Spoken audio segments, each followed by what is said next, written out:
نزدیک 40 مقامات سے مٹیوں کو لے کر پتہ یہ چلا کہ 40 کے عدد میں کیا ہے؟ خوبی ہے۔ ورنہ حضرت میکائیل علیہ السلام حضرت یہ اسرائیل علیہ الصلوۃ والتسلیم جو ہے صرف 40 ہی جگہ سے مٹی کو لے کر خداوند قدوس کی بارگاہ میں حاضر نہ ہوئے۔ تو 40 کا عدد، 40 کی گنتی بڑی خوبیوں کا۔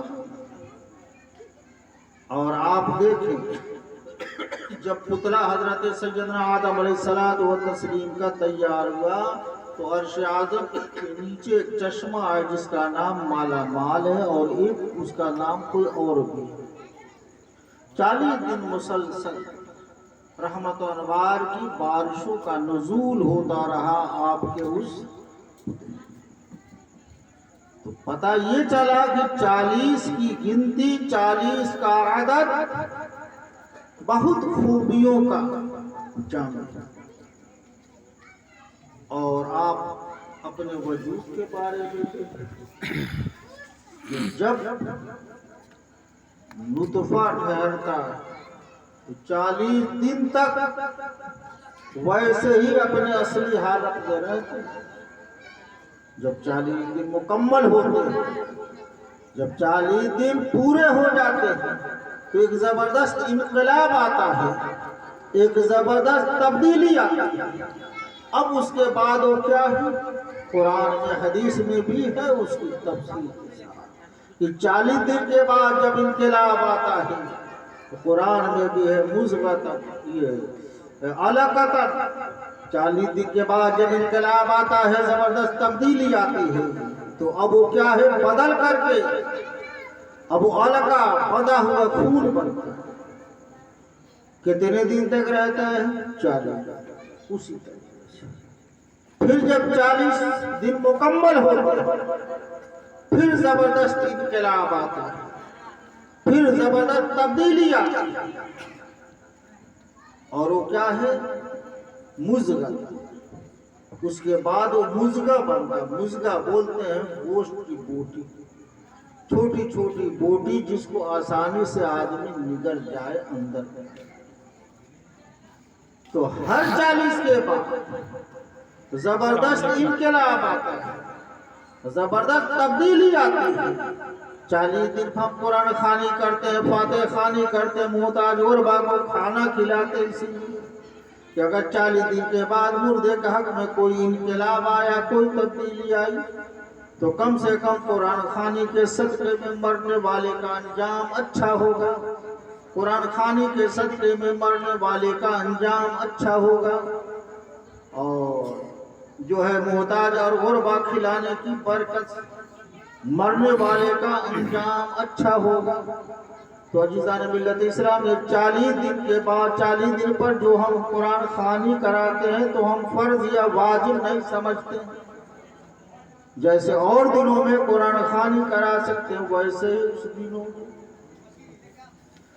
اب ایک چیز اور یہ ہے کہ ہم جو ایصال ثواب کرتے ہیں، مردوں کو جو ثواب پہنچاتے ہیں، چاہے کلمہ شریف کی شکل میں، چاہے درود شریف کی شکل میں، اور چاہے قرآن پاک کے پارے پڑھ کر کے، چاہے کھانا وغیرہ محتاج غربا کو کھلا کے، انہیں کپڑا پہنا کر کے، اس کا ثواب پہنچتا ہے کہ نہیں؟ ابھی ہم اور آپ کشمکش میں ہیں۔ پہلے تو یہی نہیں کہ مرنے کے بعد قبر میں کیا ہوگا پتہ، ہم اور آپ عموماً کہتے ہیں چھوڑیے، مرنے کے بعد کوئی دیکھتا ہے کہ کیا ہوگا۔ محترم حضرات، مومن کی یہ شان نہیں ہے، مومن کبھی بھی یہ نہیں کہے گا کہ مرنے کے بعد کیا ہوگا۔ معلوم ہے سب کو قرآن سے اور حدیث سے، عذاب قبر حق ہے، اس پر ایمان لانا لازم و ضروری ہے۔ ہم جیسا کریں گے ویسا پائیں گے، ہے نا؟ ایسا نہیں ہے۔ تو عرض یہ کرنا ہے کہ ہم جو ایصال ثواب کرتے ہیں اس کا ثواب یقیناً پہنچتا ہے۔ چنانچہ ابو داؤد شریف ایک حدیث پاک کی مشہور کتاب ہے، اس کے اندر ایک حدیث پاک ہے جس کا مفہوم میں آپ کے سامنے پیش کر رہا ہوں۔ ایک شخص تھا، جب مرنے کے قریب ہوا تو اس نے اپنے 2 بیٹے کو بلا کے وصیت کیا، کہا جب میں مر جاؤں تو میرے مرنے کے بعد 50 غلاموں کو تم خرید کر کے آزاد کر دینا، اور 50 غلام کو خرید کر کے تم آزاد کر دینا۔ وصیت کرنے والا مر گیا۔ اس کا ایک بیٹا تھا جو کافر، اس نے کچھ دنوں کے بعد کہا کہ باپ کی وصیت پوری کر دے، چنانچہ اس نے 50 غلاموں کو خریدا اور آزاد کر دیا۔ دوسرا بیٹا مومن تھا، بارگاہ رسول میں وہ حاضر ہوتے عرض کرتے ہیں، یا رسول اللہ، میرے باپ نے وصیت کی تھی کہ جب میں مر جاؤں تو 50 غلام تم آزاد کر دینا اور 50 غلام خرید کر تم آزاد کر دینا۔ میرا بھائی کافر تھا، اس نے 50 غلاموں کو خرید کر باپ کے لیے کیا کیا؟ آزاد کر دیا۔ رہا میں مومن ہوں، کیا میں صدقہ کروں یا حج کروں یا غلاموں کو آزاد کروں تو کیا اس کا ثواب ملے گا؟ تو حضور اکرم نور مجسم صلی اللہ تعالی وسلم نے ارشاد فرمایا، مرنے والا اگر مومن ہے تو تم حج کرو گے یا غلاموں کو آزاد کرو گے، جو بھی اس کا ثواب ملے گا۔ تو حضور اکرم نور مجسم صلی اللہ علیہ وسلم نے شرط رکھی۔ کیا شرط؟ ثواب کس کو پہنچے گا؟ مومن۔ فائدہ کس کو پہنچے گا؟ مرنے والا اگر مومن ہے تو اگر ہم حج کریں گے تب بھی اس کا ثواب اس کو ملے گا، اگر ہم صدقہ خیرات کریں گے تب بھی اس کا ثواب اس کو ملے گا، اگر ہم محتاج غربا کو کھانا کھلائیں گے تب بھی اس کا ثواب اس کو ملے گا۔ تو پیغمبر اعظم صلی اللہ علیہ وسلم نے ثواب پہنچانے کے لیے شرط رکھا مومن ہونا۔ مرنے والا اگر مومن ہے تو ہم جو کچھ کریں گے اس کو کیا ہے؟ نفع۔ اب فیصلہ ہمیں اور آپ کو کرنا ہے کہ ہم اپنے مرحومین کو، اپنے مرنے والے کو مومن سمجھتے ہیں یا کافر۔ اگر مومن سمجھتے ہیں تو ضرور قرآن خوانی کرائیں یا فاتحہ خوانی کرائیں یا محتاج غربا کو کھانا کھلائیں، بلا شک و شبہ اس کا ثواب اس کو ملے گا۔